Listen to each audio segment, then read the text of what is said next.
back by unpopular demand for the 149th time. This is the Grunge Bible Podcast. I am one of your co-hosts, Chris Salona, and I'm joined by the other co-host, Ethan Shalloway. What up? What's up, everybody? We're back. Another episode. We're back. So we always introduce each other. You know, I'd love to be like, I'm Chris and I'm Ethan. You know what I mean? And pop in. But like, that takes a lot of choreographing that we just, we never do. Yeah. I'd like to think that we have the talent to do it. Maybe we test it out next time. But I have a fear that like I would say I'm Chris and maybe you'd say I'm Ethan. And we or maybe I'll just like pull out a random name and like accidentally call myself George or something. And then it's just going to be a whole mess. And we don't want that. It's like Anchorman, you know? Yeah. I'm Brick Tamlin. No, I'm Ron. I'm Ron Burgundy. No, you're Ron. How we doing, Ethan? I'm doing well. It is raining where I am right now. Is it raining where you are? Is that all you could think to ask? Exactly. It is raining where I am. Ain't that the truth? Yeah, man. It's raining here. The sun has gone down, and but all my deeds are done for the day. So I'm in a good space. I'm hanging out. Yes, I'm in a good space. We're all good. Everything awesome. all good on my front. You know, we're just trucking along. January's been really nice. So, How are you today? I'm good. Today was super, super busy. I had like 3 straight hours of meetings at work, and I have a little bit of a headache. And this, when it was a couple of hours away, it felt like a little bit of a nuisance to sit down. But similarly to you, for this podcast, I feel like I'm in a really good headspace. January has been good to me so far. I am feeling pretty relaxed. I'm feeling very focused and disciplined on some things that I got to take care of. And sometimes you just got to reward yourself a little bit. I went for a soda before this episode. Yeah, so I was literally about to ask because obviously you had posted on the story that you went for a soda. Yeah. Did you actually go out and buy that soda, or did you have one ready? I actually went out for soda. Yes. I went for a soda. Awesome. I didn't have any in the house, and I went and for those maybe if you're in the Northeast, I went to Cumberland Farms, nice. And I buy my gas there, so I get freebies, and this was free. Really? I'm a Pepsi guy, but the Coke Zero was free today. That's crazy, Chris. So the thing is, though, like this is how petty I am. Like I like Pepsi, but I didn't drink Pepsi for about 3 years because one of my ex-girlfriends worked for Pepsi, and I couldn't support the enterprise, so I switched to Coke. Well, Coke is much more superior. So that's over the last year, there's switch. been like a warming of relations between myself and Pepsi, not between myself and the ex, but and I've started to consume Pepsi here and there once again. I don't think they work there anymore, but today was a Coke just Zero. Just be careful. That was the freebie. One thing leads to another. You start drinking Pepsi, and all of a sudden you're texting your ex. Couldn't even if I wanted to. Oh, you're blocked? I tried, got blocked. Oh, you know what? Hey, that's hilarious. It does in fact happen. It does happen. It didn't happen to me. I removed the number from my system, but that's have you been blocked before, Chris? I'm sure that I have, right? It's tough because you don't don't know. Yeah, you don't always know unless you're trying to get in contact. And that's the thing. I don't live and let live, let sleeping dogs lie. I think I've been blocked before, but not because of anything. Like it was one of those cleansing, they had to do it, and they just. It's like it's not you, it's me type moments. Yeah, so you get blocked, and all of a sudden you get the friend request again. You're like, oh, I must have been outskirted or whatever, outcasted. Yeah. So, but you're on the outside looking. Not in. because, nothing. And see, I like to think, see your true colors. Yeah, I'll just shut up right now before I criminalize myself in the dating field. We're strong, upstanding citizens of the community. Yeah. I am who I am. I'm a Shalloway at heart. I know what that means. Oh man. So Ethan, it is currently January the 24th. This episode comes out on the 29th, and it's our birth week. Okay. You could say. At first I was like, our birthdays are in September, but you are right. Like the royal hour. Yeah, the Grunge Bible. The Grunge Bible page turns 8 years old on February 2nd. So I just wanted to wish you a happy birthday. It's still January, so I didn't. I was a little slow, but you're right. February is the time to do it. Wow! Happy birthday, Chris. Thanks, man. Happy birthday. 8 years old. That's old enough for a cigarette, right? Yeah, I think so. We've been old enough for a cigarette for some time now, at least since 4. One of my favorite funny meme. It was like a household setting, and the kid was wearing shorts and it looked like he was going outside, and there was a dad, and it was like, it's like, don't go. It's like, don't be going outside in the cold and you're just your shorts. Make sure you take out a cigarette to keep yourself warm. There's like that one of the caption is like, I can't smoke with my kids in the car, and it's a guy sitting behind the wheel smoking a cig while a kid is standing outside in the snow. That's amazing. I mean, you have to do what you have to do. You have to do. 8 years old. That's pretty awesome. Time flies. That is really something, that's a long time. Yeah. Some things last a long time. Some things last a long time. Yeah. I've been thinking a lot recently. I talked to you about it. And I brought up to my brother, and, body of work and the idea of or the lifetime achievement award that people get when they've just been in something for so long. And it's not just doing checking in and checking out. It's kind of like expanding yourself throughout the years, right? Like if you just do a job, your body of work is checking in, checking out. That's not really what I'm talking about here. I'm talking about you're in something and you're going to events and you're building yourself. Yeah. And you're doing things on the fringes of whatever field you're in to kind of expand it.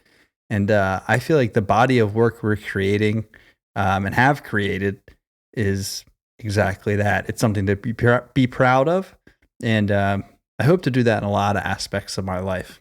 Yeah, absolutely. I mean, I think we had a really good conversation last week about that. And I think so much of it is what you can leave for other people, and can you take an environment and contribute to it in a way that it's better, after your contributions are made. And I like to think, we try to do that in our daily lives. And I think we've done that through the page, and we've done that through the podcast. I mean, the podcast will turn 3 years old here in a few short weeks at the beginning of March. So that's another thing I think to be proud of. And that's another body of work that, we've been chipping away at for some time now.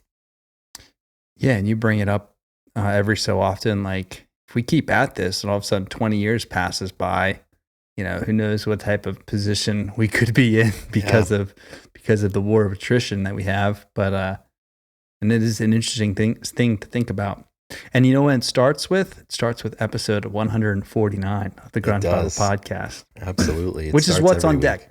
So we're going to go ahead and get into the episode. We're going to do our normal thing, This Day in Music. We have a Q&A that was posted. We got some great questions from the people, and we're going to kind of go through there and see what we have, see what the people are wondering.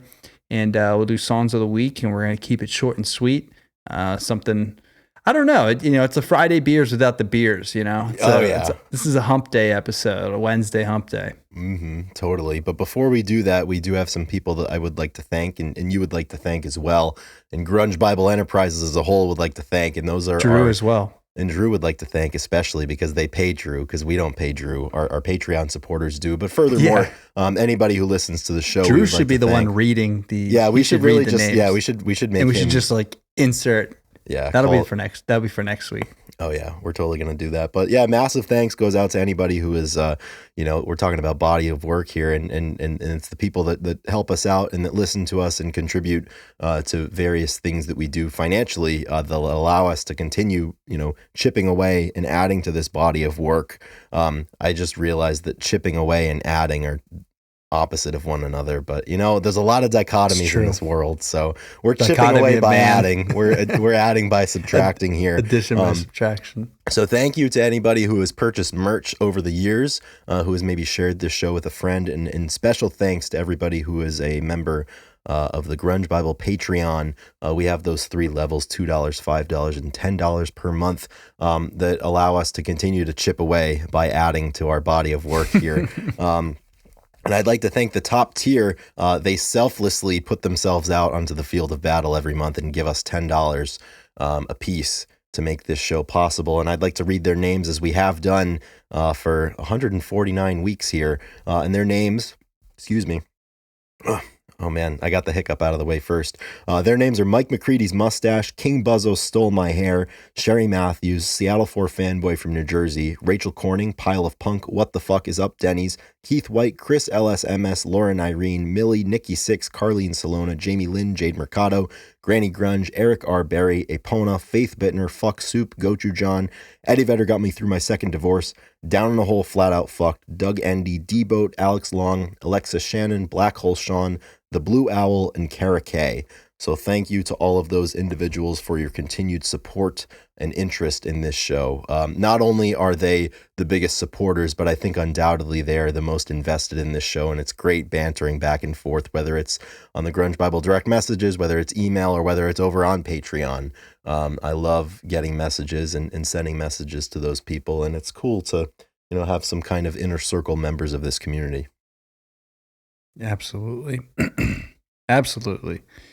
And if you would like to join that, check the show notes, message us, figure out a way, find it. Yeah. You can do it. We'll help you.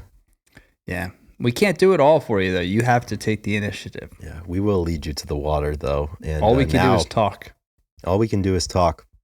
That's like the quote, those who can do, those who can't do, teach. And those who can't do or teach, talk. And we're talking. Yeah. It's perfect. All right. Should we get into questions of the week? Questions and answers. We should get into this day in the week. First, yeah, this day in the music history. All right.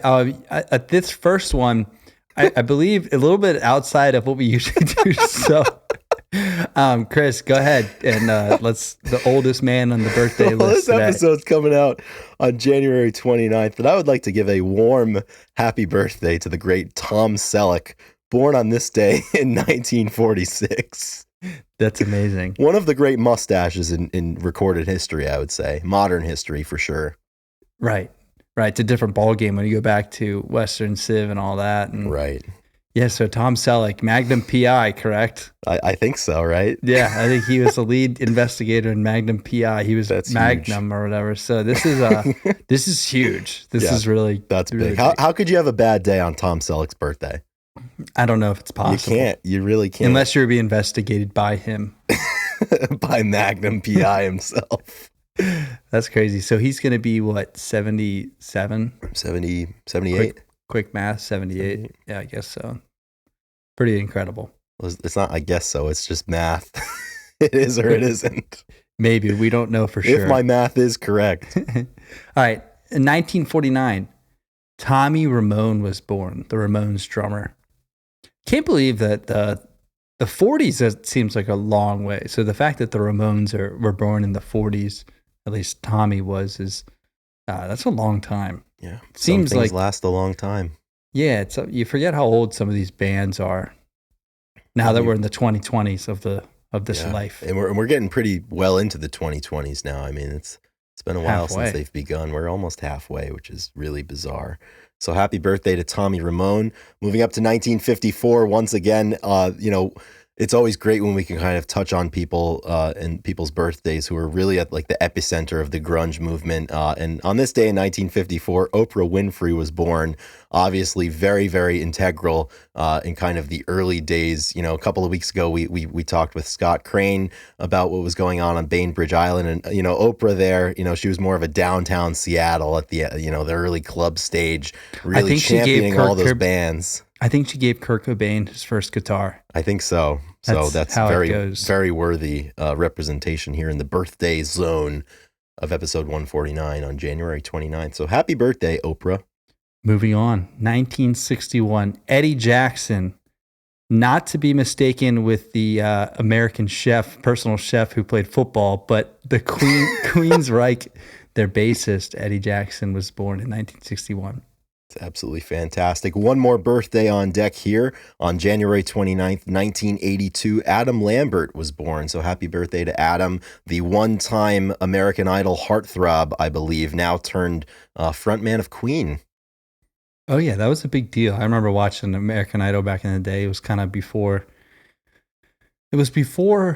like, weekly television was flooded with streaming and flooded. People watched American Idol, Survivor, Lost. Yeah. And my family did as well. So I remember Adam Lambert. What a talent! Those were you had Adam Lambert, David Archuleta, Chris Daughtry, David Cook. David Cook was in there too. So I used to never watch American Idol until around this time. My middle school crush loved American Idol, so naturally, because I needed things to talk to her about, I began watching American Idol right around the time that Adam Lambert was on it. So the things we do for the people that we're showing affection towards. Yeah, Unrequited, of course. It was a big deal. It was American a big Idol deal. back That in the was day. big television. Yeah, that was big time. I mean, I definitely look back fondly on, looking forward to nights of the week that had certain television shows on. So you don't find that as much in the world these days. You really don't. If you think about it, like back then, like the mid to late 2000s, American Idol was really, in a lot of ways, the Grunge Bible podcast of its day. Highly anticipated weekly event. Right. That thousands and millions across the world tune into and talk Trying to about. find out the newest, hottest singer. Yeah, Exactly. I see it. I see the parallels. 100%. All right. So now we have some other things that happened in music history. In 1962, Peter, Paul, and Mary signed with the Warner Brother Records. Massive movement right there. Massive. Puff the Magic Dragon. Massive. Oh man, it's so big. Was now, Chris, you went and pulled the notes for this one. Was there a lot of good stuff? No, there was fucking nothing for this Yes. day. There was some Beatles shit that I left out. There was some other stuff that I didn't know who they were talking about. So I just kind of struck at the crux of this. So we've got Peter, Paul, and Mary signing on with Warner Brothers in 62. And then in 72 on this day, we had David Bowie performing as Ziggy Stardust for the first time in Bowie's career. So that's a very notable event. Obviously, Bowie, very captivating musician and artist of his day, and continued for the rest of his life and still is quite captivating. So notable event on this day in 72.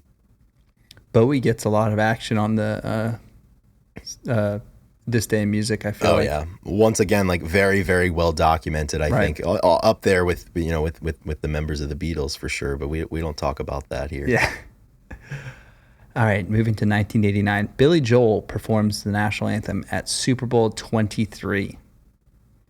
23. That's a long time ago. I mean, 89. I mean, there were Super Bowls back then, Super Bowl and they needed performers. Is this Super Bowl going to be 57? 58 or 59? I don't even know. My math is correct. I think this is too much math for me. Yeah, I'm looking at the Roman numerals, and Yeah, it's too much. It's too much to comprehend here. Although Ethan, at this time we are recording this in advance of the AFC and NFC championships, which will be occurring this weekend. But the podcast will come out after conference champions are crowned. I know you're pulling for your Chiefs against the Baltimore Ravens. Do you have a pick for the Lions and 49ers game? I do. I'm picking the Lions. Me too. Mainly because one of my good friends, Logan Breyer, he is a diehard Lions fan. Lives in Detroit now, works for the organizations, believe it or not, some of the medical providers for the teams. Very cool. And and he went to the first playoff game. I told him he had to, so he went to the first playoff game. Oh, yeah. And Chris, I did call him. I called him. I was actually yesterday, so I wasn't on Victory Monday, but I wanted to because we both make the championship games. And I was like, we were talking about it, and he was like, "Get this." He's like, "The Lions, the Lions organization." And the team, they're having a watch party for the championship game, and they said that the tickets were like $10 to $12 for the stadium, and they said it sold out in 12 hours. Okay, so they're doing it at Ford Field, so they're gonna have like 65, 70,000 people there, huh? Yeah, so then that's Logan's awesome. But Logan was like, so just picture a full football stadium to watch a game, and no one's going to be on the field playing. Teams have done that before. They and sold out an awesome. entire stadium, and there's no one going to be playing on the field. I just imagine somebody's like going to be high and be like, "Where are all the people? Where are they?" They'll be looking at the field, be like, "Wow, like the Lions are late. Where the hell? Where's Brock Purdy? Where are the Niners?" I can't believe this ticket was so cheap. Like, where is everybody? I got the deal of a lifetime. The NFC Championship game, the Lions' first time since like '91 being in the game. Like, I do love the idea of a watch party, but it is so funny to think about a packed out stadium for an event that's happening somewhere else. Oh yeah, I mean it's like the sports version of a lot. No, it's not even the sports. It's the sports version of just like not even a live podcast, but just playing the podcast over the PA. It's a live stream, but like you're not doing it in your like. Are they going to still have to buy $15 beers? Absolutely, yeah. Why do you think they're doing it? It's not altruistic. Exactly. It's not to rally a long-suffering fan base. It's to make money. I mean, they made $1 million off of sales, and they're not even holding the game.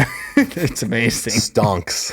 Yeah, big stonks. Big stonks. It's crazy. That's amazing. We've got one more event on this day in music history, and this is something that is almost as important as Tom Selleck's birthday. On this day in 1996, Garth Brooks, the country music superstar, apparently refused to accept his American Music Award for Favorite Overall Artist. Brooks went on to say that he was declining this award because Hootie and the Blowfish had done more for music that year than he did. And I fucking love that. What? Talk about a martyr laying down his life. So did he give it to Hootie? That's the thing. I don't know, because like on the books, Garth Brooks Hootie? still won, right? I don't know. You said apparently. We've got to look deeper into this. That's amazing. The award is still sitting there, or maybe it was claimed. I hope that he doesn't have it if he really meant that. I love declining awards, and there was one that was really funny that happened, I think last year or 2 years ago, sports related. So David Freese, who was a pretty important baseball player for the St. Louis Cardinals. He basically like single-handedly won them the World Series in 2011 and went on to have a few good years with the Cardinals. But like his legend was really born in that postseason. Like he hit a game-tying home run or a game-tying triple or something, and then he won the game later on to force Game 7, and they ended up winning Game 7 in pretty dramatic fashion. He preemptively declined induction into the St. Louis Cardinals Hall of Fame, I believe before he was even elected. I think it was after. Was it after? And he was like, I can't do this. That's why it was so dumb, because he let everybody You're vote. already in. He let everybody vote, and then he declined it. And it's like, it was I hated that. I didn't like it either. But I love like, Garth okay, Brooks. If you didn't want to, yeah, but Garth, that's different. That's different because he said someone else was more approving, right? Or more, and it is Hootie. But like, if you play for an organization for so long, like, I mean, you won him a World Series. I don't understand. I mean, I got to look back and see why he said it, but I don't understand why. It was something to the effect of he didn't want to overshadow his teammates that also contributed to the title. But I mean, it's one of those things that, I mean, if Freese didn't have those two at-bats, I mean, they don't win the title. They were down to their last out against the Rangers that year. So I don't know. And it's not like he's like, hey, like, it's not me, you should induct somebody else like Garth Brooks did. You know, it's all about Hootie. He was just like, I don't want to be a part of it. I don't know. I appreciate that. He could have said it before, but he waited until it was brought up, so he got the recognition. Like, he got everything. And he could have done it privately too. Yes, and like everybody knows that, like, once it's announced, I mean, that's as far as most people are going to go. They're going to read the headline and see. So we saw that he was inducted to the Hall of Fame. There was bigger buzz about him declining, I think, than there would have been if he had just gone, you know, and gotten honored on the field that day and got his plaque. Which is what he didn't want, was a big up, you know, he didn't want it to make a scene, but then he made a big scene. So whatever. Speaking of Halls of Fame, Ethan, are you a member of any sort of Halls of Fame / do you believe that you might be? I know like a lot of high schools will have athletic Halls of Fame. Yeah. You're not in Boyertowns, are you? As far as I know, I am not. And if they ask, I'm going to decline. No, I'm just kidding. I mean, no, I don't think I am. I don't know if it's a goal of mine to do something to be recognized. I want to be forgotten. I don't want any part of that. Yeah. I'm definitely not involved or inducted into it, but it would be cool. I mean, but it's giving your flowers after somebody's gone. Like Kentucky too. I mean, I remember last year the Kentucky track had posted me, and it was like the first time, you know, since I was on the team that they may have posted something. And I was like, why are you posting me now? You know what I mean? Now it's like, I don't even, you know, where have you guys been the last 5 years? I could use some support. You can't catch lightning in a bottle after the storm has already passed. They want your name attached to them when you're doing well, you know? Exactly. When the stonks are high. Yeah, exactly. Yep. They're trying to buy. Oh yeah. So are you a part of any Hall of Fame? No, I'm not. I don't think like you've like. I can say with certainty. If Boyertown's got one, like there's probably a good chance that like you'll get in at some point, especially, you know, with where your career has taken you. But there's nothing that I've done that could grant me admittance to any sort of Hall of Fame, which I'm good with. I don't want to be in. Yeah. It would be cool to have a jersey in a rafter somewhere. That would be pretty cool. Like, I don't think they do that, but like, and track They jerseys could. don't have names, but they could. But you could Yeah. you could be like, hey, like I'm only accepting this if you put my jersey up. Now that we said that, that's definitely how I'm gonna be like, that's great. I wanted my jersey somewhere. Right on. Yeah. That would be sick. Absolutely. So Ethan, we said short and sweet. We're 25 minutes in by my That's count. So That's let's how say these episodes go. Q&A. This is the people's time. You know, It's this isn't banter. about It's all us. banter. It's all Exactly. banter. Banter's good. So we got a lot of questions, Ethan. So I did my best to kind of break them up because I led with the question on the Instagram page, kind of like speaking about the fact that the page was turning 8. So any questions they had about that or us or music or anything at all to fire away. And we got a lot of questions that were related to the page itself. We got a fair amount of questions that were related to the podcast. Obviously your token music questions, but we also got a good amount of miscellaneous questions, which I know that we like.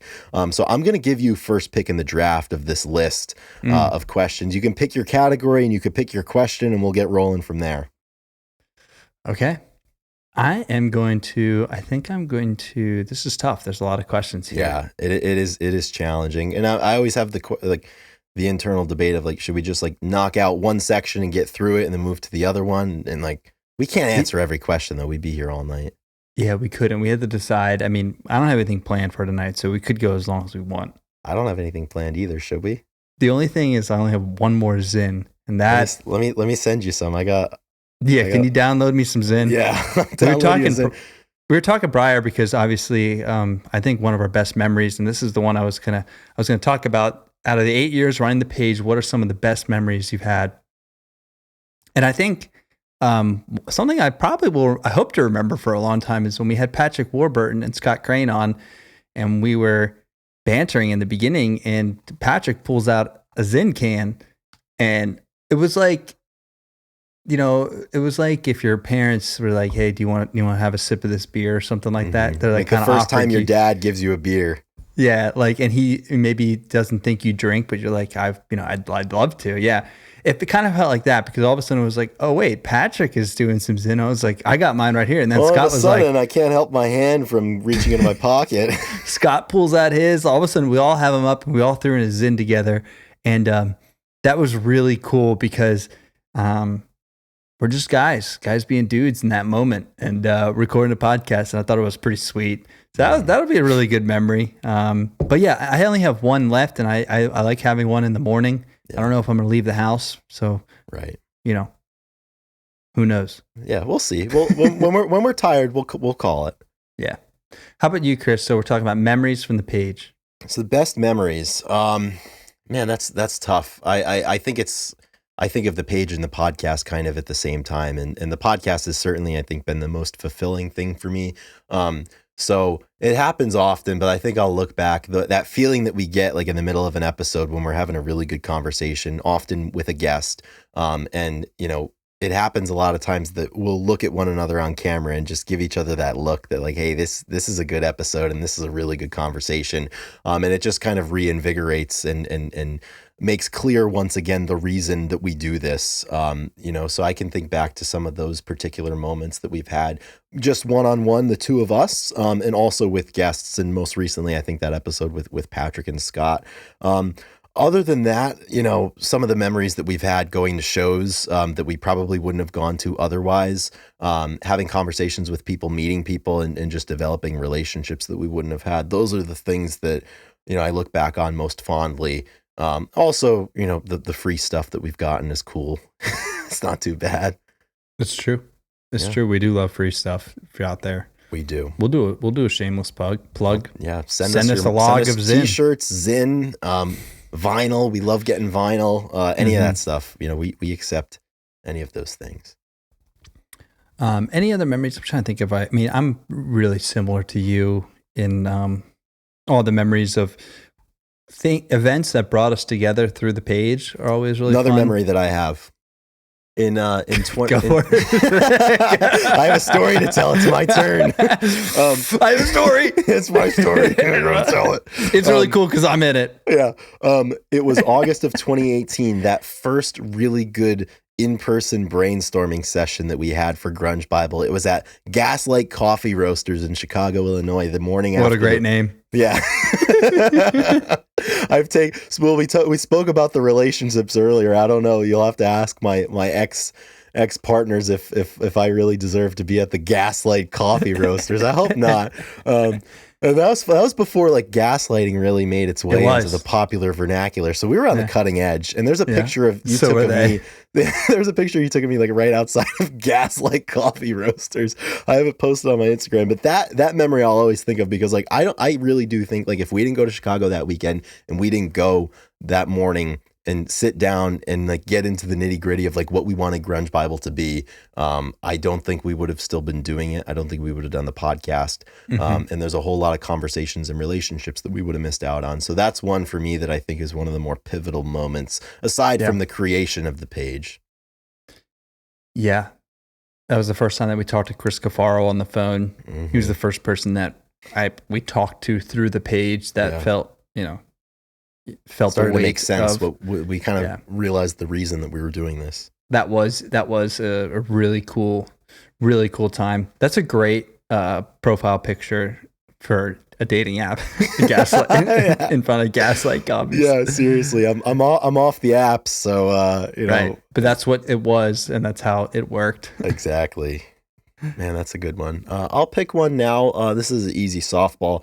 Question was asked, what was Grunge Bible's first post? And lucky for those who are interested, it is the one pinned post that we have on the Grunge Bible Instagram page from February 2nd, 2016. And it was the perfect first post, I would say, and it was the perfect announcement. It was an Eddie Vedder quote. It was a picture of Cobain, Staley, Cornell, and Vedder. I just want to read the quote because it really goes back to, you know, a lot of this origin that we had. It's amazing because we didn't know what we were getting into, but it's perfect. We had known then what we know now. And the first post, it was an Eddie Vedder quote, and Eddie said, "I think music is the greatest art form that exists, and I think people listen to music for different reasons, and it serves different purposes. Some of it is background music, and some of it is things that might affect a person's day, if not their life, or change an attitude. The best songs are the ones that make you feel something." And then we went on to say, "Welcome to Grunge Bible. This page is dedicated to those reluctant few who have changed music in the lives of many through their work." Talk about consistency, man, and building something and like a body of work. Shit. We've never strayed from that. No, we haven't. It's so cool. I love that. It's our only pinned post. What do you think about pinned posts, by the way? I don't really like them that much, to be honest, because it just confuses me when I go to stalk somebody's Instagram page. But there's some that serve a purpose, and obviously I think this one serves a purpose. So I'll shit on everybody else's pinned post, but mine is good. Well, I mean, the first post makes sense. It deserves to be pinned because it was a good first post. And who can scroll? I don't think that the phone can keep up with the scrolling. People used to, before it was pinned, before you could pin stuff, like I had that post saved. Now go back and look, and people would scroll back and they'd comment, be like, I made it, you know, I made it to the bottom. Yeah. But now because it's pinned, there's so many comments on it because people will find it easily on the profile. But there were some people that were scrolling all the way down, you know, over thousands of posts to find that sucker. So I'm glad they don't have to do that anymore. And I'm glad I don't have to do that anymore. Well, if it's saved, we could unpin it and then repin it. That's true. I'm too nervous to do that. Yeah. We lose it forever. Yeah. Okay. Next question. One of them is, will you make more genre Bibles if the page hits 1 million? Fuck no. That's a funny question. And the answer is definitely no. We thought about it. There was definitely a time where it was like, we could do rap Bible, you could do country Bible. Like if we find people out there that are really, you know, passionate about ska, they could do the same thing, Bible. But with ska Bible, like, you know, but the thing is, it would be different, right? If somebody else was, there'd be no way for us to do another genre. It just wouldn't work. I mean, it would work, like, you know, if we didn't do this and we just picked another genre. With the two of us, it wouldn't work, though. Not at this point. Yeah. I mean, we could do like a Midwest emo, maybe. Like if that would have been what we chose in 2016. Yeah. Like we could have the same thing. I wonder what that would look like. I couldn't, man. My hands are full. No. I'm saying like now retro, like we could not do it now, but at that time, Back then, yeah. if another genre of music spoke to us, I think we could have Well, we the we same used to thing. do porch radio, which was kind of Right. that, but for the connoisseurs out there that might remember it. But yeah, I don't think there will be any more genre Bibles coming out. And if somebody makes another one, it's not us. So we know there's a lot of impersonators out there. Yeah. So, Not they don't go by the name Grunge Bible, they go by something else, but yeah, exactly. we won't get into that. No, this is a quick one. We'll just get it out of the way. We had a lot of questions, like, is this your full-time job? Do you make a living off of this? Is it possible to make a living off of this page? And then somebody just flat out said that we deserve to make a living off of this. And that's up to you. The shameless plug here. Get over to the Patreon, support us, $10 at a time, or if you would like to, leave us a generous gift, a one-time contribution, we certainly are amenable to that, and you can contact us for that. But no, we don't. We have full-time jobs. We have lives outside of this. This is just a part of our life. I would say it's at this point it's a cornerstone, really. But it's just a piece of the puzzle. It would be really cool to be our full-time job. That'd be cool. It would be cool if we were supported by the people and we didn't have. We don't have any paid advertising on here, which is great. And if we keep if the Patreon keeps growing, which it's been a little bit of a lull recently. So it's been. But if it money's does tight increase, at the beginning of the year. Money is tight in January. We all know that. All right, let's just keep. I guess we'll keep going with the first category. Yeah, we'll get through the page ones. We could breeze through the pod ones and then get to the good stuff. What started the Ben Affleck Rotten Apple posts? Oh man, that's really a question for me. I would say, right? I mean, yeah, for the most part. Yeah. So I mean, you definitely coined it. You have a big Ben Affleck thing. I think. Well, I'll just say what I think. That's how the page was moving into posts like that and to things like that, and all of a sudden, you found one. It would be that picture was posted a few times, and we loved it and sent it back and forth. And it kind of fit the theme of the Into the Flood again, and kind of like the post. So please, tell us. It started on Tuesdays because there's been some recurring things on Tuesdays every so often that I have to get up like at the ass crack of dawn, before the ass crack of dawn, for like 2:33 in the morning. I'd have to get up, and I wouldn't go to bed necessarily early on Monday night for these events that have been happening. And you wake up, you're dead tired, and there was one morning where the Ben Affleck, looking very dejected after having just drawn on a cigarette standing outside, was fresh in my camera roll, and I posted it. And at the time, I think I had recently listened to Rotten Apple by Alice in Chains, and there was something about that beginning bass line that just seamlessly integrated itself with that photo. So I posted it. The people kind of realized and dug it and related to it, and then I think the following week I was like, well, I'm just going to do it again because it's Tuesday. And then I think we were off and running. And originally it wasn't a every week type thing. It was more of a break glass in case of emergency type post. But now it's every week pretty much. We'll get that post out there, and people look for it. People wait. When we skip it, they're like, where is it? People love consistency on it. I mean, there are pages dedicated to same post every day. Same post every day. Exactly. Yeah. So hopefully Grunge Bible never devolves into that. Yeah. But you never know. That's consistency. People like consistency in their life. So let's see. Here we go. Let's see. These are kind of the same question here. Did you think the page would last as long as it did, and how did it get so big? I mean, the answer would be no. We didn't expect it to be this big. Or, to last this long. And the reason it's gotten so big is because it's lasted this long. Right. Simple question. It's chicken and egg. Yeah, exactly. I mean, we've talked about it many times. There was no way to predict. There's not, you can't really predict things like this in life. Right. A lot of things it you would can't be predict. fun if you could. Yeah. I don't know. It would have been more fun if we planned it and we executed a plan. Would you say? I don't know. It's been more fun just kind of blindly wandering. I think so too. Yeah. That's why you go on adventures, people, because you don't know where you're going to get there, and it makes the destination much better. Hell yeah. But yeah, man. I think it's as big as it is because it's 8 years old. Right. It's had time to grow. Smoking cigs now. I mean, what's your answer when people ask you how do you grow a page, Chris? How do you answer them? You just How do you get big? you just do it. You just do it. Just takes time, and they're like, oh, like, is it hard? And I always say, and I probably said this to you 1,000 times, it's like, you post in the same way that you get up in the morning and you brush your teeth. Just something you do. Just something you do. Exactly. It's a part of the ritual, dude. That's one of my favorite quotes. It's something I do. Yeah. You can use that for anything. We're rolling along. I feel good about this. We're definitely going to set a new PR for number of questions answered in the Q&A today. I can feel it. Okay. Yeah, you might be right. We have no idea what that number is, but right. All right. It's my turn, I guess. It is your turn. I think that pretty much exhausts the good Grunge Bible Instagram page related questions. Yeah.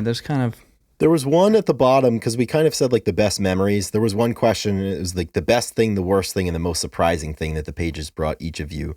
Kill one, fuck one, marry one. Exactly. I'm fucking the most surprising ones. Keep you on your toes. Surprise. The best thing we kind of answered, it's the same for me as like the most fulfilling and best memories. The worst thing, definitely my screen time. I hate that. We talked about that before we went on a couple of weeks ago. It's unescapable. Yeah, and honest, I don't know. The part of me is like, oh yeah, well, if I wouldn't run Grunge Bible, I wouldn't be on my phone as much, but I probably would. So I might as well be productive and put something out that people would like. So maybe that's the worst thing. The worst thing, sometimes, I mean, I've gotten some like pretty bad messages, like hate shit, and like people have threatened me and like threatened my family members, which is really stupid. But that's probably the worst thing. Do you have a worst thing? It is pretty surprising that has come up a few times, for sure. You hear about it all the time on social media, and people are assholes, but like, it is weird when you run a page that. Yeah, it kind of ties in with like the most surprising thing that the pages brought me, and just like the interest that people have in it, but also in a weird way, like in us and like in us personally, and like what we do and what our opinions are. Like, I don't really think it matters much. But a lot of those, the worst things and people sending shitty stuff is because they disagree maybe with something that we've said. And like, it's surprising to me that it matters that much to some people. But I guess we're captivating individuals. Yeah, it's pretty cool. Surprising. Yeah, that is surprising. I mean, you could easily answer this with the same thing that we kind of answered for the best. Is surprising as in who we've talked to over the years. So trying to answer it differently. I would say I'm a little surprised that, going back to the other question, that it's not more, it doesn't play more of a part into the income of our daily lives. Yes.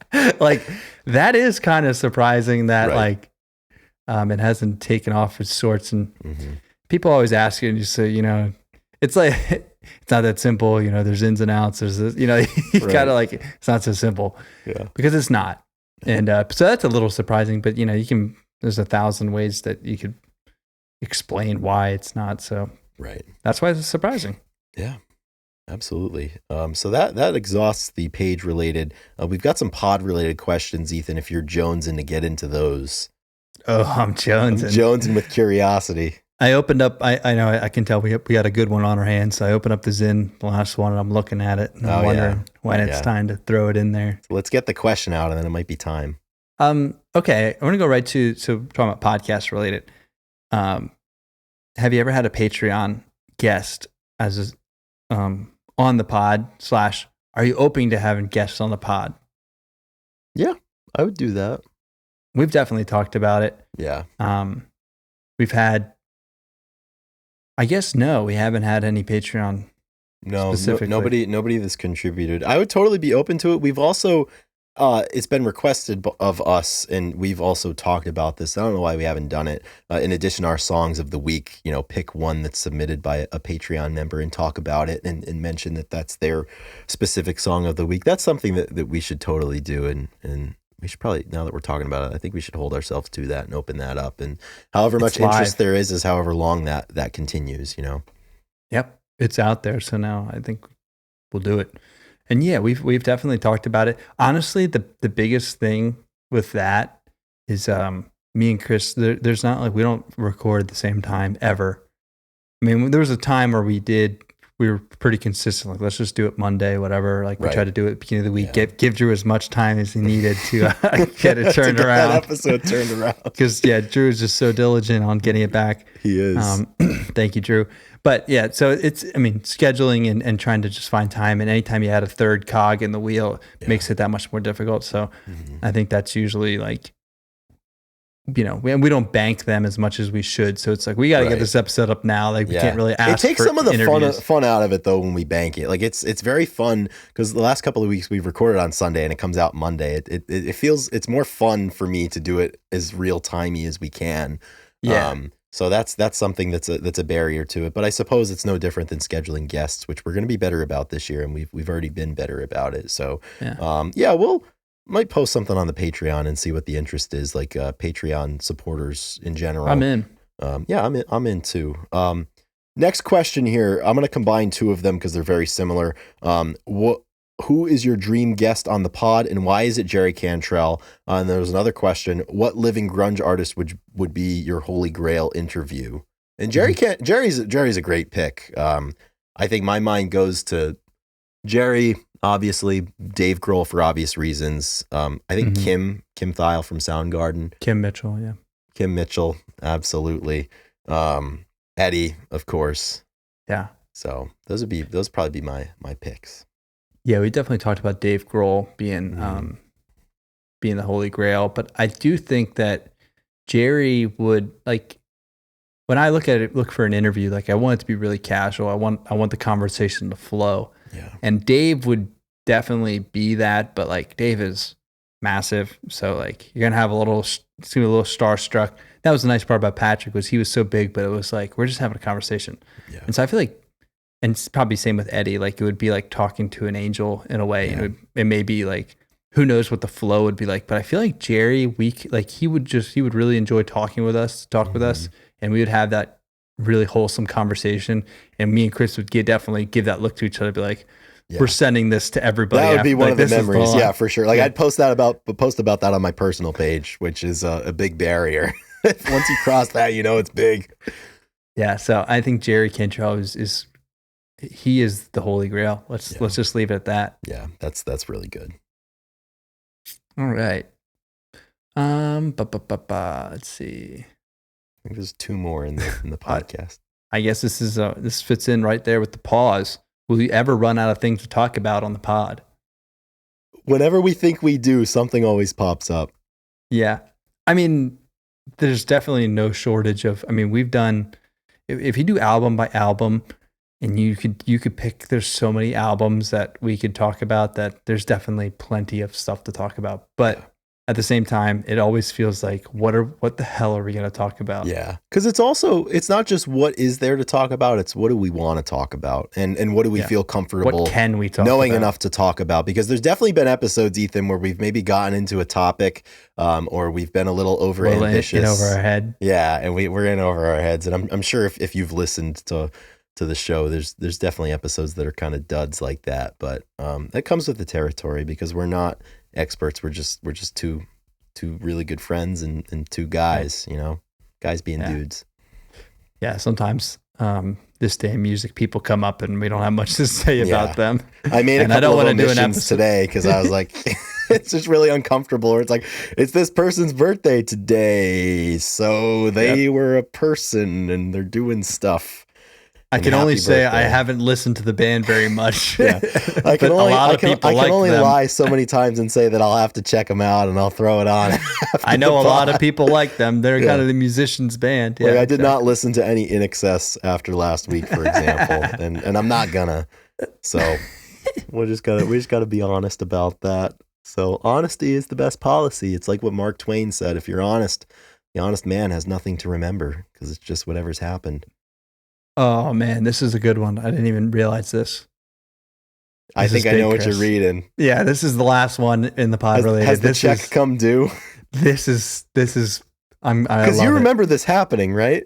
I don't remember what pod we talked about it, but I know obviously we talked about it. I would love. It was in the first 10. This is great. Someone posted and asked, "Are you going to do a Grunge Bible cover of Wood? Since you reached 500,000 followers on Insta, you said you would in an earlier episode, and this is true.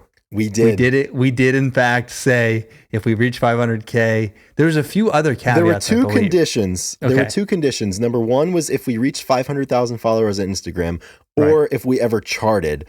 And I remember at the time we had a discussion because I threw that out and we were like, well, we'll chart it on what and charted where. And we didn't come to a set, any parameters for like what that meant. So like we have charted. Like we have charted. We've charted. We've been top 5 music podcasts in the States for a period of time, which is really cool. But I don't know if that qualifies. But there's no ambiguity about 500,000 followers. We're at 585 now. I think it's time we have to pay this. We have to write this check. Because there was a time, and I might be like digging the hole deeper, but if I remember right, and I'll try to dig this up. And post it somewhere. But I think we said like, fuck it. If we get to 500, like we'll splurge and we'll go into a fucking studio. I remember. This. So we might not do that, but we might have to garage band something and we could harmonize. we can get this done. I remember saying that we go to a recording studio. If someone finances that, like if you guys want to hear that and you want to donate to do that, we'll use the money for that. Well, the reason we need money is because we're going to fly to LA. Okay. And because Drew is a producer, obviously. Yeah. So, and we have Tim Sonnefeld. We had him on. So we're going to go to Red Star and we're going to record. I don't know if we could do the whole song. We have to. If we're flying out there, we got to do the whole damn song. Is this something that you would do, Chris? Cost benefit, man. If it doesn't cost, but we're going out to LA in September anyways. We've got a lot of business that we need to do out there. I would do it on the one condition that I'm sufficiently intoxicated enough prior. Oh, 100%. Yeah. We're definitely going to be intoxicated. We would pull out all the stops for this, if you understand. Okay. I'm going to say it. You guys have my word. I would love to do this. This sounds really fun. Like I've been talking about creating stuff that we can look back. We've got 8 months to figure this out. Yeah. And you guys we've already we're almost $100,000 past the time that we should have did this. So what's a few more months, but I would love to do this. I think that creating this and having this will be so fun to look back on at some point. And then we can post it every Monday and make people hate us. Oh, I don't know if we're going to post it every Monday. It depends how it turns out. We kiss that Jerry Cantrell interview goodbye if we post this. Do we have to play? I would love to, potentially play drums. Would you play guitar to it? I couldn't fucking play wood. Although I do have to say, if I spent the next 8 months learning, that would get us canceled. Yeah, if I spent the next 8 months learning, I could probably suffer through it. Not to the standard of Red Star recording. It would suck, right? I would have to. Oh man, that would be tough. But we're talking about it now. Drew, if you're listening, we need you to call Tim. Yeah, which you have to be. So Drew, and this is a test because we're not going to text him. We're not going to tell him about this. So. If he doesn't get back to us, everybody out there on the podcast, if you guys are listening right now, you guys know that Drew skims our podcast. No, we love him. But Drew, please send a text to Tim. Tell him exactly what happened, that we promised the people that at 500,000 we would. And what'll it take? What'll it take? Obviously, we're going to shout out Red Star. This can be a huge promotional opportunity for Red Star recording. It's going to be a huge promotional thing, and we're going to do it up big. And we're going to have, this is going to be so much fun, Chris. We'll do a behind the scenes documentary on the recording day. We will. Yes, we're going to have PD in the studio. We're going to have Leif there. Everybody there. Kafara, we they're all might going to be signed. Like, what the hell? We might get signed, and then the podcast will be over because we were on to bigger and better things. Right. Oh my gosh, I'm so glad that somebody kept the receipt for this one. Yeah. I'm putting my Zin in for that. Oh yeah. The time has come, and we're gonna see this. I'm pumped up, Chris. It's all in producer Drew's hands now. I mean, this is producing in the truest sense of the word too. This is also managing, because he wants to manage. Exactly. He wants to. We need him. This is your audition. We need you to get us a couple hours, and if you could do it, get it as a favor. We'll trade promotional. Just a buddy session or something. I mean, let's be real. How many takes are we gonna do? Right? This is a quick in It's and not out. going to get better. It's not like there's a good take within us that we need to, coax out of ourselves. It's shit or it's worse. What was shit. it? Vocal integration where you do 9 runs and Exactly. they take the Yeah. It's And we'll probably just not take the going to be best that. one. No. There's no way that we're in the studio for longer than an hour. No. I mean, okay, we'll probably be in there longer because we'll be having fun, but Oh, like, yeah. yeah, I mean, That would be hilarious. And honestly, like for Drew right now, I mean, he wants to manage us. He wants to produce us. This is the truest test because this discussion is probably more or less the midpoint of this episode. So we're really putting him to the test here, and I love it. I love this a lot. I know. I love ripping Drew too. Oh my gosh, this is fantastic. So that was good. That might. He's the reason we don't have any sponsors on this. He's like, let me take care of it, guys. Like y'all wanted to know. Y'all wanted to know if we make a living or not. We don't, and Drew's the reason. Drew's just trying to keep his job. Yeah, he's just trying to hold on and not get furloughed again. Oh, I can just picture him. He's laughing so hard right now. Oh yeah. We're gonna get a text Sunday night at 9:45 p.m. about this Central Time or Pacific Time. Exactly, and I'll be asleep. Yeah. Oh man. That's gold. That's gold. Yep. Yeah. That's gold. That's great. So that exhausts the. Do you have what was the follower that said that? It was Lindsay Peters. So shout out Lindsay. You've Nice. done your homework, and She's been around I don't for a know if you while. can, but I feel like we need to gift them some sort of A record. Let's fly them out to the studio session. Shit.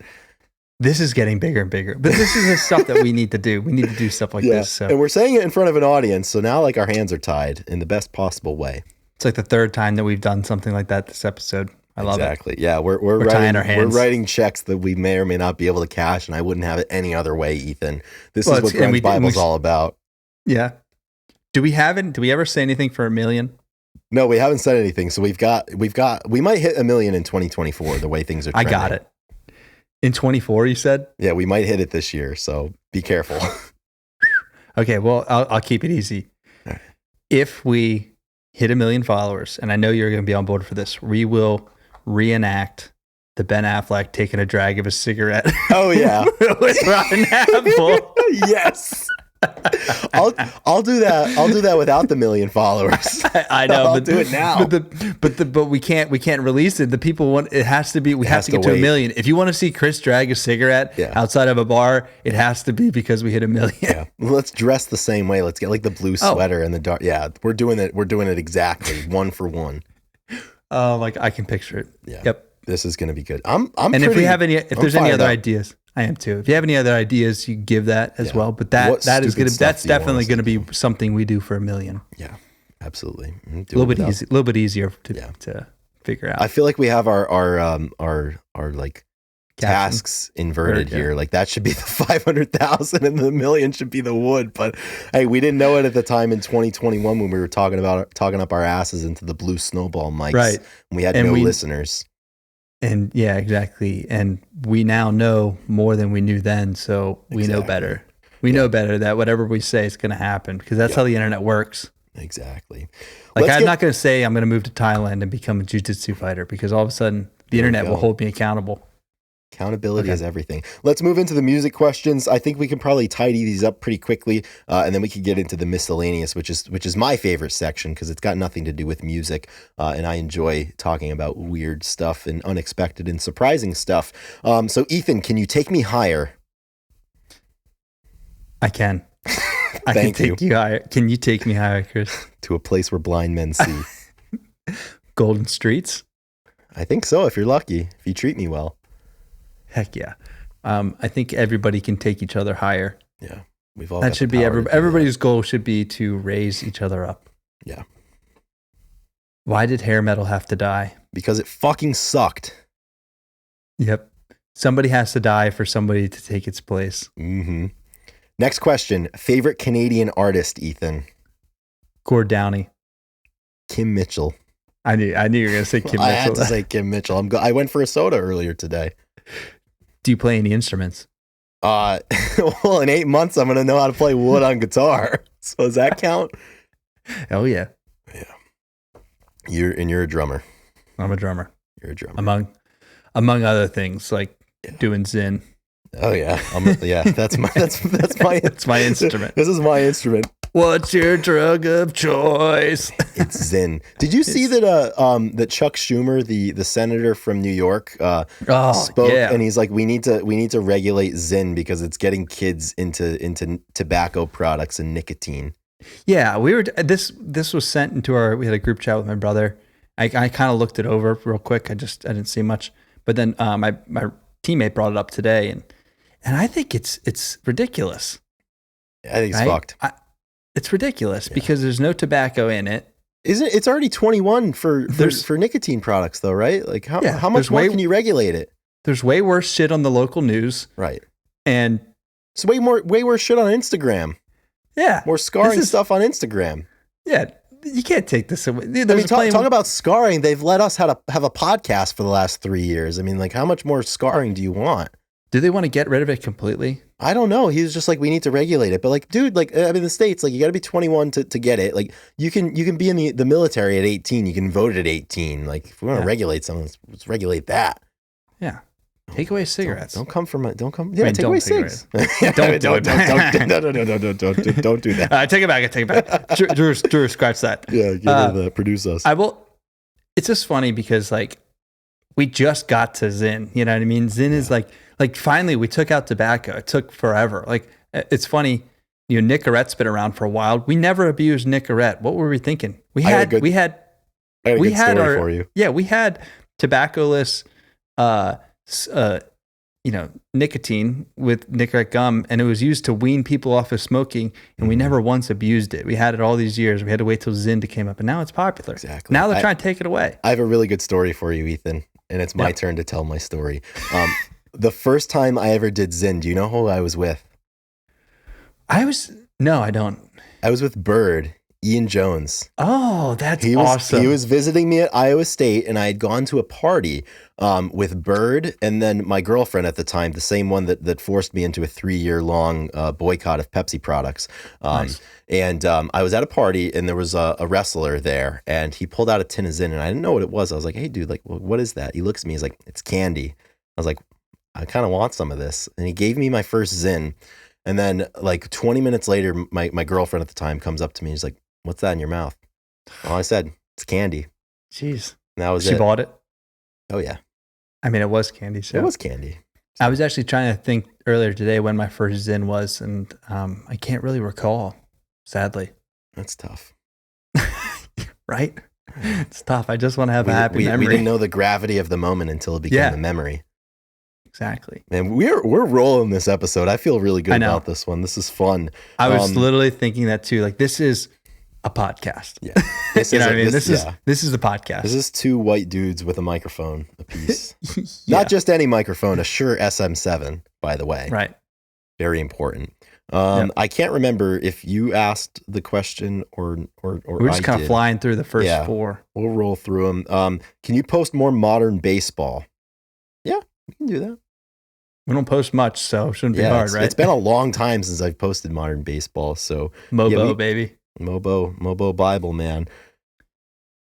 I love that you put next to it a few people that had requests or who asked the questions, and Cafaro's friends of the pod.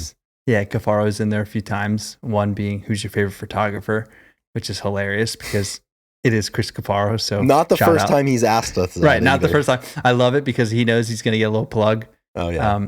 Good, great guy. Greatest photographer. He asked, is it true you hate grunge but love disco? I mean, I hate grunge, but do I love disco? All signs point to yes. I'm in. He loves disco. Disco Bible. I don't hate disco. I don't hate disco either. I wonder where that. I mean, is it true? Is the rumors going out there? Are people talking? Are people talking? Should we give them something to talk about? Well, we've given them enough to talk about with the impending wood cover. Yeah, that's a funny question. I don't listen to disco very often, but maybe I should. I don't know that I ever listen to disco. Yeah, right. We've got 2 Pearl Jam related questions to round out the music section. The first one comes from our buddy Mark Hopkins. Also puts on a great show called At Home with Mark. He has a lot of really, really captivating and interesting guests on there, least notably of which would be the two of us. We went on his show, I think, last winter. And we're definitely past due of returning the favor and having him on here. And he's asked about having us on again. He's a really, really good dude. Hell of a guitar player. Really, really great dude. And big fan of the band Dawes, which is awesome. We both dig Dawes. And Mark asked us, which Pearl Jam era do you wish you saw a live show in? And I'll just roll here. My answer has always been like Versus era before they fired Dave Abruzzese. But lately, I've been really into the Yield era, like with Jack Irons, the touring that they did with him, like pre-Yield. And then also once Matt Cameron first got into the fold, like late 98, they were so good back then. And I've just gained a lot of appreciation recently for like that era of their music in the catalog, you know, the No Codes and the Yields and the Binaurals of the world. So I mean, a show from 98 or 2000 or something, or if I could, you know, go to one of the few ones that they did with Jack in, I think, 96, that might be my answer now. That's a good answer. Kind of highlighting the change of drummers being anytime they change drummers and you got a new guy behind the kit, I feel like that would be a really cool time to see them. Obviously, anytime they toured with Abruzzese, I think it was something I would have loved to see back when they were playing 10. Obviously in the very beginning, straight through. But good answer. Yeah, I like that. That's a good one. The final question, also Pearl Jam related. If you have kids one day, what Pearl Jam song would you play them? I mean, obvious answer would be Release, but also, you know, I think that would be, depends how old they are when I'm showing them. I don't know if that'll probably go over their heads. Like you only get one first release. Right. You get a bunch of simultaneous releases, but only one first release. I think kind of corny. I might show them Alive. I might. I mean, Alive. You might have to. I think I have. I mean, you might have to. I mean, like if it's their first time listening to a song, like I mean, Alive is electric. You know, still is, but like first listen, the jam, the guitar solo, like there's a reason it's the first song that a lot of people know of Pearl Jam. Yeah, why not? Why not just, I mean, like, let's not make something hard. It doesn't have to be. This is his first time ever hearing Pearl Jam. Right. I'm going Alive. I like that. There's a couple of ways I could interpret this question. If I'm Red Mosquito. How about bugs? We're talking about get my young lad, put him on my knee and be like, listen here, child. I'm going to inflict so much trauma on you with the next 3 minutes and 12 seconds as I possibly can. Here's Bugs by Pearl Jam. That would your dad loves this band. Talk about a way to ensure that my child is nothing like me, which might not be a bad thing. Man, I don't know. This is a tough one present tense might be one. I think that would be a cool song. Alive, obviously, like you said.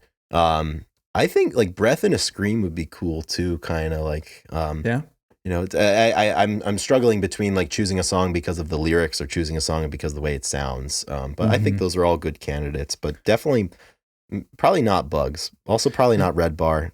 Definitely not Dirty Frank. Dirty Frank. Dirty Frank. Like I said, it definitely depends on how old the kids are. Right.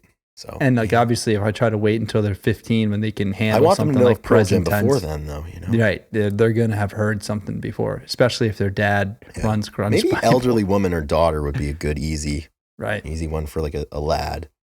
Glorified G. Yeah, exactly. Really get them into the social issues of the day. Yeah, they'll be young enough they won't know. Yeah. So we've reached the part where this is where we make our money here. This is where we have some fun. And these are questions that really have nothing to do with the page or the podcast or music in general. And the first question is, how are you? Realizing that your condition may have changed between now and earlier in the episode about an hour ago when we first discussed how we're doing. I'm doing fantastic. The energy levels are high. We're ripping a podcast. This has been a lot of fun. And you? I'm doing even better than I was before. Yeah, man. Yeah, that's what I'm thinking. Love it. Love it. Left or right sock first? The fact that I have to think about this, I just do it. Which one do I do first? I think I do the right first. Do you think you do the same one every time? I definitely do the First? same one every time, but it's such a habitual thing that I don't know. I think it's the right one. I don't know. I definitely don't have a preference. I'm which not one to do. surprised. Yeah. And I don't have a preference. It's just You'll love habit. this. What I've been doing recently, it's true. Like, this isn't a red flag, but we play this game. We played a game one time. It was maybe a bad idea, but you get a group of people and it's called red flag, and you have to say a red flag about yourself. Maybe this is a red flag. But recently, I've been going to practice, and I'll leave, and I just love wearing my Birkenstocks. So I don't put on my socks before I leave the house, and I'll put them on in the car, like when I get there or whatever. Yeah. So like, mainly because I'm late. Yeah. And I just I think I'm saving time by putting my socks on later. So I've been putting my socks on in my driver's seat as I'm like getting out of the car, basically. Yeah. And I think I go right foot first usually. That's kind of actually, if I'm stopped at a stoplight and I'm trying to put my shoes on, I'm doing left foot first, so my foot's still on the brake. Exactly. Right. It's because you're a responsible, not distracted driver. Yeah, exactly. I'll put my right sock on and I put my left sock and my left shoe on before I put my right sock on. You ever do that? No, never. It's always both socks and then first. Shoes. Yeah, it's gotta be. Yeah, I think I'm right for both. You should try it the other way. Maybe I'll try it tomorrow. Maybe shoes first, socks over top. Exactly. Really never let them know your next move. It up. I'll wear my socks on my hands or something. I put my shoes on, take them off, put my socks back on. Exactly. Let's see here. Who are your favorite comedians? Ethan, this is a question for you because I don't really consume like proper comedians, their work. Yeah. I'm not a comedy special guy, so I'll let you answer this one because I don't really have an answer. This is a good question. Drew would love this question. He's a big comedian guy. Yeah, he would. It's interesting. Comedy has changed a lot because a lot of comedians have podcasts now, and that's where they, rather than stand up. And so the form is very different. I feel like there's a lot more, the delivery has changed. Mm-hmm. Theo Von, he's really big in the podcast world right now. Theo Von and Chris D'Elia, they both are really funny a long time ago. So I've been listening to them a lot. We saw Chris D'Elia live, which was great. I have to say Bill Burr. He's going to be on our podcast here in a little bit. That's the reach goal. That's the reach goal, yeah. Because we had an interaction with him one time. And hopefully several years ago. Several years ago. We're basically pals. But he's a big, he's into music and is known to drum. Yeah. So yeah, I would say those are my two guys though. If I'm like, man, I really need a comedian in my life, I'll probably usually click on one of those podcasts because it's live. Yeah. They have some great specials that I've watched. People are really liking Shane Gillis right now. He's in. He's hot right now. Yep. Tom Segura, his specials were hilarious in 2015 when they were coming out on Netflix at the beginning. They're just so funny. Straight gas. Oh yeah. So you don't have one, or I couldn't pick one, honestly. I'm not knowledgeable enough, and I don't really seek it out. So those are kind of those are all mainstream guys, though. Right. So yeah, people will know them. Really edgy with somebody that it's like I like Barnacles McGee. Like that's my favorite guy. Sebastian Maniscalco is the best. Like that. Art Vandelay. Right. How long? This is probably a hot topic. We talked about mustaches earlier with Selleck. How long is the mustache staying around, Chris? Well, I first shaved into the mustache in April of 2023. I'd had them before, and my theme the last 3 years has been I grow a mustache in the summer, and then I grow a beard in the fall, and then I get rid of it, and I'm clean shaven until it's mustache season again. But I've been rolling with the mustache for 10 months now, 9 months. I need to make it a year and then I'll reevaluate, but I kind of like it. And the problem too that you run into, I mean, more so with any other things that I've done with my appearance, is now I've become like the guy with the mustache, right? And that means something. And there's a responsibility that I have to the public. And there's a certain level of public trust that I'm very wary of betraying if I do get rid of it. So I had posted a lifting video on my lifting Instagram page, and it was like a recap of the previous year. in one of the videos, I didn't have a mustache, and one of my friends commented, they're like, for a second, I thought you shaved the mustache, and I was about to build a funeral pyre for it. So rest assured, it's still here, it's still on my face, but I got to make it a year, and then I'll reevaluate. But the problem is, then it's going to be almost summertime, which is mustache season. So I think I'm just becoming one of those people that, like, when you look back at old photos of me when I'm showing my kids, like, I'm just gonna have a mustache. Right. That's how most dad photos should be, though. So exactly, you got to give everybody has yourself their something to mustache. laugh about. Everyone has their phases. And I have to say, like when I have my mustache, when I'm wearing it, I have it on. Yeah. You know, maybe a little subconscious about it. Usually, I like it. But every time I go back and I see a picture of me with a mustache, I'm pretty pumped up about it. Me too.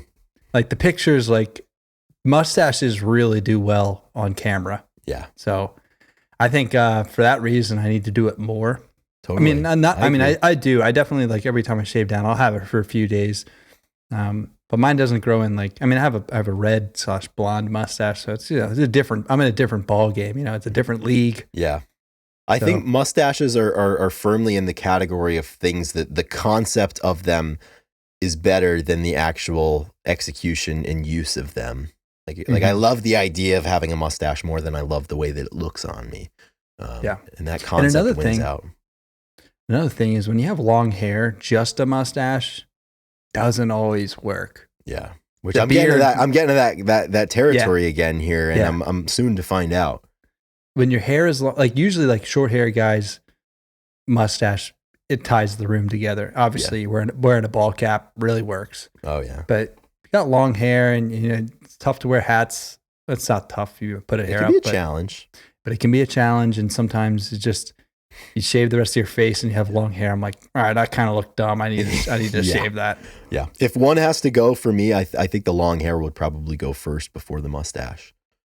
So we'll see. The year anniversaries for me for not cutting my hair and having a mustache are pretty, you know, both within the same time period. So we'll reevaluate this in April.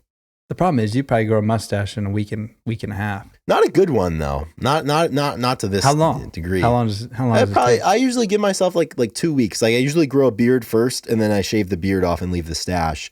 So I grow it under the cover of darkness so as to not be embarrassed or not look like a growing long hair. Boy. I mean, 2 weeks is nothing compared 2 weeks to is nothing. The 8 pebble months in the lake. The 8 months you need for a good hair job. Hey, it all ties back to what we talked about at the beginning. We're trying to build a body of work here, man. Yeah. And I do that by not visiting the barber. Yeah. I don't get my money. Absolutely. We've got another question here. This comes from the top Patreon supporter, Down in a Hole Flat Out Fucked. And the question is, when you both were kids, what were your dream jobs? Did you have one as a kid, Ethan? I don't know. I never was like a, firefighter, doctor, astronaut. Never quite my cup of tea. I think professional athlete was definitely something that I wanted to be. I would say professional athlete. There was never a career that I was like really set on doing. Yeah. Like when it came to like job fairs or stuff when I was in my teens. We don't dream of labor. Our lives are fuller than that. Exactly. There was nothing that I was like, I really want to be a dentist or something like that. Mm-hmm. Yeah. How about you, Chris? When I was a kid, I really wanted to work on the railroad. Like I wanted to be a train conductor. But funny story. It's one of my mom's favorite stories about my childhood of just like silly things that kids say. I used to say for like more so than having like a dream job, I used to tell people when I was like 5, 6, 7, or 8 years old, around that age, that like whatever job I had, I needed to have weekends off because when it was time for the weekends, I wanted to go up to Fenway Park and play for the Red Sox because I didn't understand the concept that like it was a full-time thing. Like I used to watch the games on the weekend because I couldn't stay up at night. So as far as I was concerned, they weren't playing on the weeknights. So I was like, well, like Red Sox are on at 1, like the Saturday afternoon. Like I want to do that when I get older. So hopefully I have a job that like they let me sneak up to Fenway Park on the weekends, and play for the Sox there. My mom, thankfully not wanting to be a punisher of the moment, she never really told me that's not how it worked. She let me believe it for a while. And then that morphed, once I figured it out, that morphed into, you couldn't have told me at 9 years old that I wasn't going to be a professional baseball player. That was what I wanted to do. And then that dream, it never died. It just got old, And then I moved on to other things. And now my dream is to be a podcast host talking about grunge rock. Oh my gosh. The weekend warrior baseball player. Oh, That's amazing. So now I play rec league softball. Same thing. The same thing. More fulfilling. I wouldn't do it for the money. Except that's weekdays. Yeah, I know. It's antithetical to what I thought as a child, but what are you going to do? Yep. It fills the void. Exactly. And there's a big void. No, there's not. My life is very full and I'm happy. Let's see. We're moving right along. This one's favorite trip story. What type of trip are we talking? Well, one of my friends asked me about this, who very, very much wants to meet you, Ethan. One of my buddies up here in Rhode Island. He asked this. I can kind of glean what type of trip he's discussing. He listens to the podcast. I don't know if he'll be listening an hour and 20 minutes in, but I'll just answer this. My favorite trip story is one that he would remember. So we'll leave it at that. He was there for it. So that was my favorite trip. That's good. I mean, on the books, it's got to be the LA trip that we did, but yeah, that's an hour and 20 minutes in. I mean, you can say whatever you wanted. Tom, this was, you were there. Tom was there. He took me on it. That's right. He knows what you're talking about. Oh yeah. I'm a big fan of the LA trip as well. Yeah, that was a good trip. Oh yeah. Very good. That's pretty good. Next question here. We're running lean on questions, and this comes from a longtime supporter of the page, a friend of mine that I went to high school with, the great Matt Wilkes. And Matt wants to know, I love this question. If you could jersey swap with anyone, who would it be? And I love how open-ended this is, because it could be professional athlete, it could be anything. And like, I'm taking jersey in air quotes right here, like, Yeah. It's more of like a sign of respect here. And it's one that I kind of have to think about, because like I was trying to think of like a funny answer where like, because this is a podcast, like swapping like mics or somebody with like a favorite podcaster or something. But I don't really have one, to be honest. Like I haven't really been on the podcast train a whole bunch lately. But is there anybody that you would want to jersey swap with? There's somebody that just came to mind for me that it would be an honor to. Yeah. Yeah, I saw there's a funny picture of two guys after a long night, and they swapped. They were wearing jerseys and they swapped, and it was like, so it is like I feel like you had to have spent a battle with, or went through something together. Yeah. The first person that popped in my head though would be Beetlejuice. I feel like if I could get a picture with him, holding like, hand in hand, fist in fist, and we're swapping jerseys, and I could just get a good picture with him in his eyes and that beautiful smile that he gives. That would be phenomenal. That's a good one. I like that a lot. Two answers, one that had just come to mind, and then another one that just came to mind. The first one, I mean, you get a chance to swap jerseys with Kyle Schwarber.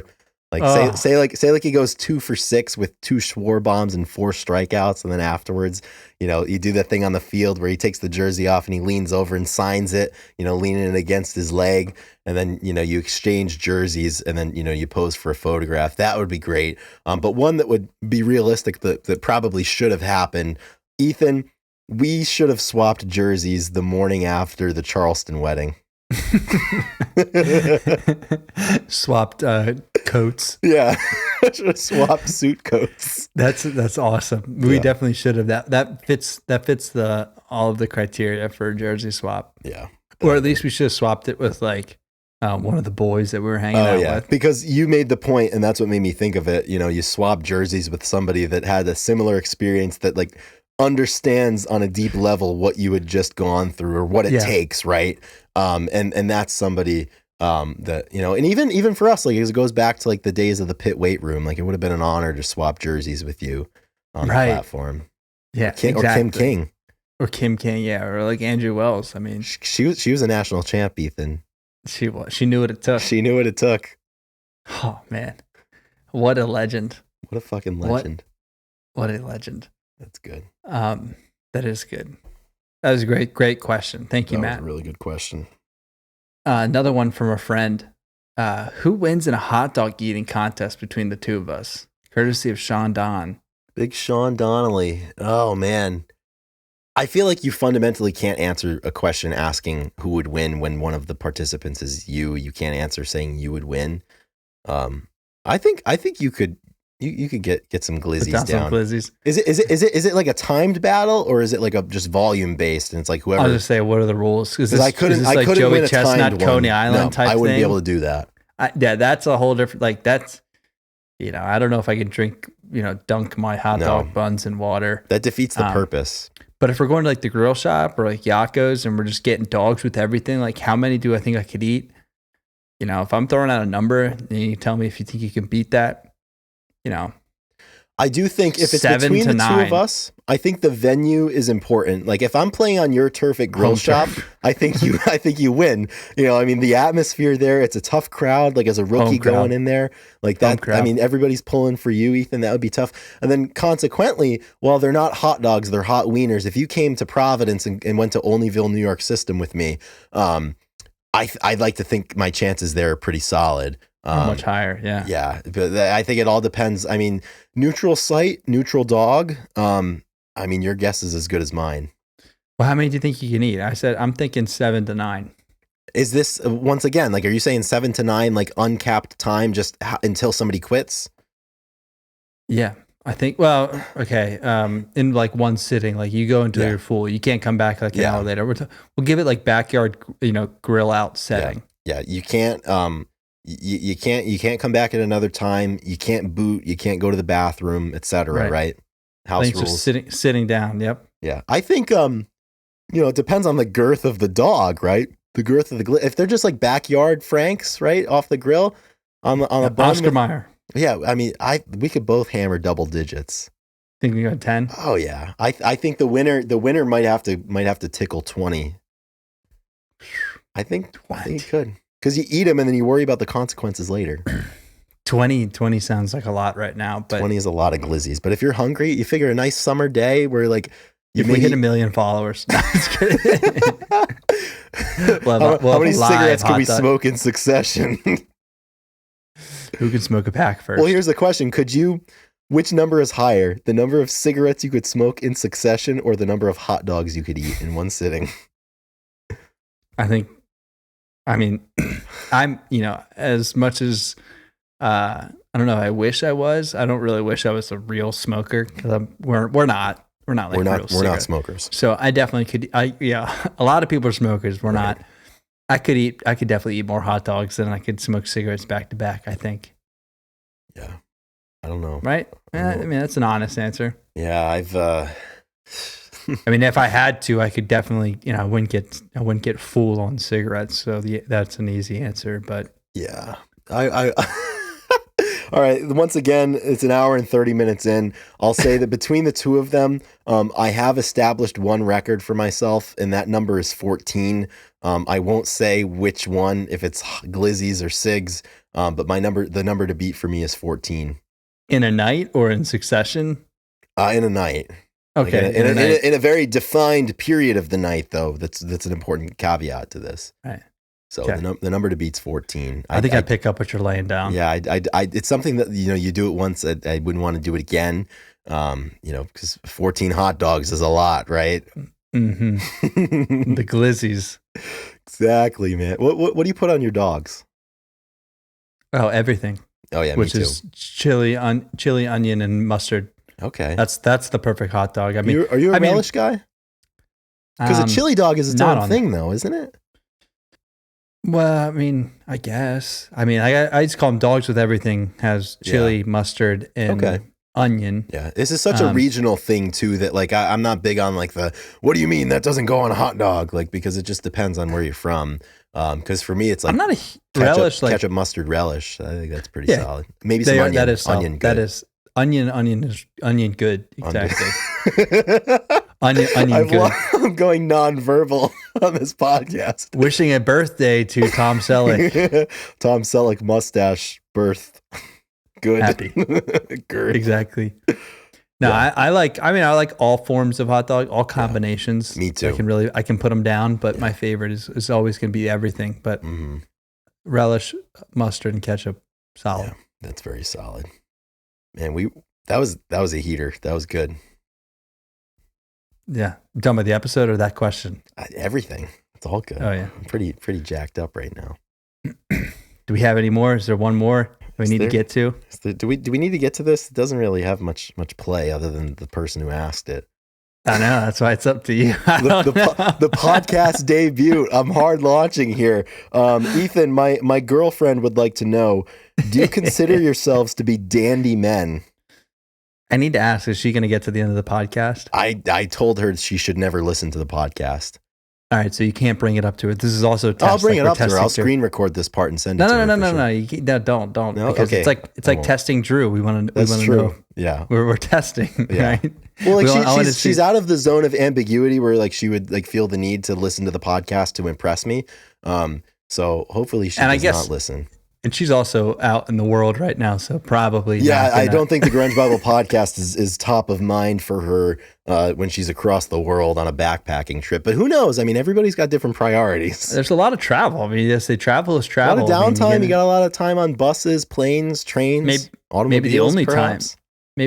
time that she's listening. So Yeah, could be.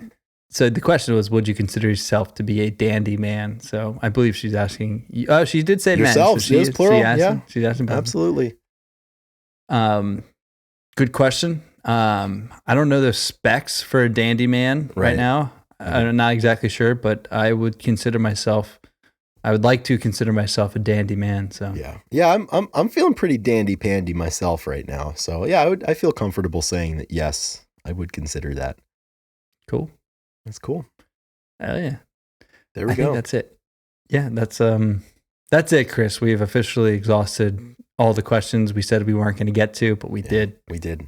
Pretty spectacular. Body of work. Body of work. Yeah, we're checking the boxes. We're doing our time. Sucking the juices. Exactly. If you're still listening, thank you so much. You are the real one. You are the realest. You deserve a thank you from us. And so I'm very happy to know that people are listening to the end of the podcast.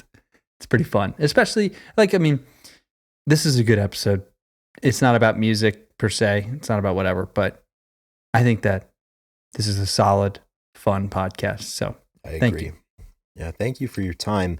Thank you to our producer, Drew McFadden, who has undoubtedly listened to every second of the last 1 hour and 32 minutes of this production because he's a producer, and that's what producers do.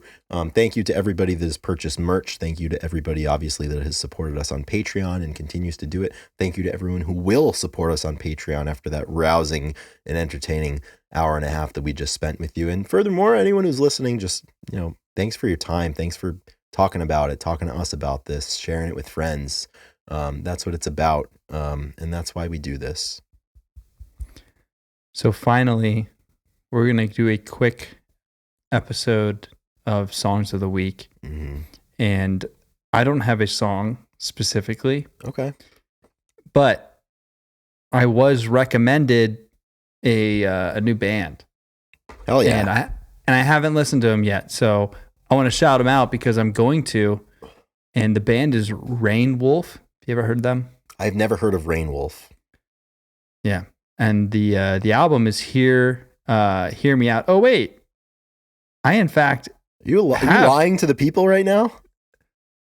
There's a green check mark. There's a green check mark there. There's a green check mark next to the band, boys. Oh, my goodness. Boys and girls, next to a song. The song is Over and Over. I don't know that song specifically. I'm going to have to listen to it. This happened to me the other day. I saw the band, the Mountain Goats, were playing in Saturn. I was looking for something to do on Friday, and I was like, never heard of them. Then I looked them up, and I had a few songs like. Turns out I actually am more of a music connoisseur than I give myself credit for. So apparently, I know this band, which is fantastic. So I was recommended the song "Son of a Gun," but the song "Over and Over" is downloaded and in my liked playlist. So incredible work, Ethan. That's great. Well done, Ethan. I'm patting you on the back as you should pat yourself on the back. Thank you. That was cool. You did All great right, work. Chris, your turn. My turn. My song of the week is going to be from the Brian Jonestown Massacre, and it is a song called "Everything Was Very Simple" Hell because yes. everything was very simple. That's a great. I listened to that the other day. You gave that to me on when we were also recording a podcast the same day. Yeah, that was the Hangover episode. Oh yeah, awesome. All right, without further ado, that is episode 149 of the Grunge Bible Podcast. Thank you, everybody, for listening. Please tune in next week. Don't let this one deter you at all. Absolutely. I think this will inspire you to tune That's in right. bright and early for the next episode. Next episode's 150, so we got to do something cool, perhaps. We'll get a guest. Yeah. Continuing in the theme of writing checks that we're going to struggle to cash here in the future. We'll do something cool for it. But yeah, thanks everyone for your time. Hope you're doing great out there. I hope January has treated you well, and I hope your month of February is off to a great start shortly after this episode comes out. So only thing I have left to say, stay heavy. Rock and roll, everybody. Cheers.